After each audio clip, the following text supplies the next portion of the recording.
quietly for a few moments. He looked over at me. "Listen," he said, "if you leave your job in the hedge fund business and come to the SEC hoping to change how exams of investment firms are done, certain employees in the New York office are capable of anything in trying to stop change." I told him that I thought my expertise in the investment management business could be helpful to the examiners after the SEC's spectacular failure to discover the massive frauds committed by Bernie Madoff and Alan Stanford. He responded that some of the supervisors and employees in the New York office would resent any help from the outside, particularly from someone like me, who had not conducted exams before. When I asked what these people might do, he said that they could try to ruin my career. I was taken aback by these words, but I could not believe that examiners at an agency that had failed to detect fraud would not want assistance from someone with a background in the investment fund world. I would soon be proved very wrong. Later that day, back in my office at my hedge fund firm in Midtown Manhattan, I thought over what this official had said, but was undeterred in my desire to join the SEC. I wanted to serve my country at this difficult time and believed I had the experience and legal expertise to handle myself in this new world. Looking back, I can see I was also a little naive in thinking that an organization that had suffered a massive failure would be open to outside help. During 20 years in the private sector practicing law and serving as general counsel of a hedge fund, I interacted with the SEC both as a lawyer seeking approval of transactions for clients and as an industry representative trying to educate the SEC staff about hedge funds.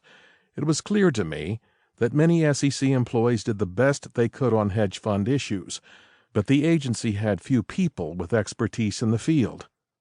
I had registered our firm with the SEC in the early 2000s and helped expand the business to offices in London, Hong Kong, and mainland China, working with regulators in all those places. I respected the regulators I worked with in the United States and abroad for their dedication to public service and for their efforts to police the industry. But the boom real estate market of the mid-2000s was too frothy to last, and I knew that a slowdown was inevitable, although in my wildest nightmares I did not foresee the massive crash of September 2008. After the crisis hit, I found it difficult to fathom what happened at the SEC, which was so embarrassed by its failures and savaged by critics in politics and the media that I had to avert my eyes. I believe in the power of the U.S. securities markets and the prosperity they have brought the country for more than 200 years by providing capital for innovative businesses. Such healthy markets periodically produce manias, like the one leading up to the 2008 crisis. But they also finance businesses too numerous to list. The usual sign of impending disaster is the inevitable article saying that this time is different. Many such pieces ran in 2006 and 2007, predicting that real estate would keep rising in value.